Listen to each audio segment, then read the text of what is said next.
നമുക്ക് നമുക്ക് ഓരോരുത്തർക്കും ഓരോ വികാരങ്ങളുണ്ട്. പ്രത്യേകിച്ച് ഗൾഫിലുള്ള നമ്മുടെ സഹോദരങ്ങൾക്ക്, മറ്റുള്ള സ്ഥലത്തുള്ള സഹോദരങ്ങൾ ചിലപ്പോൾ പെട്ടെന്ന് അവർ റിയാക്ട് ചെയ്യുന്നവരാ. ഒന്നും ഉദ്ദേശിക്കുന്നതല്ല, അവർ പാർട്ടിക്കെതിരായിട്ടോ ഒന്നും പറയുന്നതല്ല.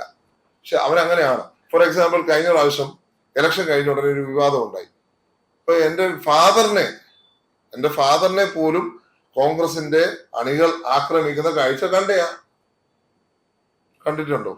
ഇല്ലേ? നിങ്ങൾക്കെല്ലാം ഓർമ്മ കാണുമല്ലോ. കൃത്യം 5 വർഷം മുമ്പ് അതേ ഉമ്മൻചാണ്ടിയാണ് ഇന്ന് അവര് സ്നേഹത്തോടു കൂടി പറയുന്നത്. എല്ലാരും അല്ല, 1% പറയുന്നതിനെ മൊത്തം പാർട്ടിയുടെ ആളാക്കി മാറ്റാൻ പറ്റുമോ? ഇല്ല. ചിലർ അവരുടെ വികാരം പറയുന്നു, അതുകൊണ്ട് എല്ലാം പ്രശ്നമാണെന്നുള്ളത് പറയാൻ പറ്റുമോ? പാർട്ടിക്ക് ഒരു സംവിധാനമുണ്ട്, പാർട്ടിക്ക് ഒരു സിസ്റ്റം ഉണ്ട്. ആ സിസ്റ്റം അനുസരിച്ച് ഉള്ള പ്രോസസ്സ് നടക്കുകയാണ്. ഇവിടെ ഒരു തർക്കവും ഒരു ലീഡറും പുറത്തു പറഞ്ഞിട്ടില്ലല്ലോ. പിന്നെ നമ്മൾ എന്തിനാ അസ്യൂം ചെയ്യുന്നത് അങ്ങനെ ഇഷ്യൂ ഉണ്ടെന്ന്? തെരഞ്ഞെടുപ്പ് പ്രവർത്തനങ്ങൾ മുഴുവൻ മുമ്പിൽ നിന്ന് ലീഡ് ചെയ്ത ഒരാളും ഇതൊന്നും ചെയ്യാതെ ദേശീയത്തിന്റെ ഭാഗമായി നിൽക്കുന്ന ഒരാൾ പിക്ചറിലേക്ക് വരുമ്പോഴല്ലേ ഈ കുഴപ്പം മുഴുവൻ ഇപ്പോ ജനങ്ങൾ പറയുന്നത്. അതൊക്കെ ലീഡർഷിപ്പ് തീരുമാനിക്കട്ടെ, ലീഡർഷിപ്പ് പറയട്ടെ. ഞാൻ അതിനെ പറ്റി പറയാനൊന്നും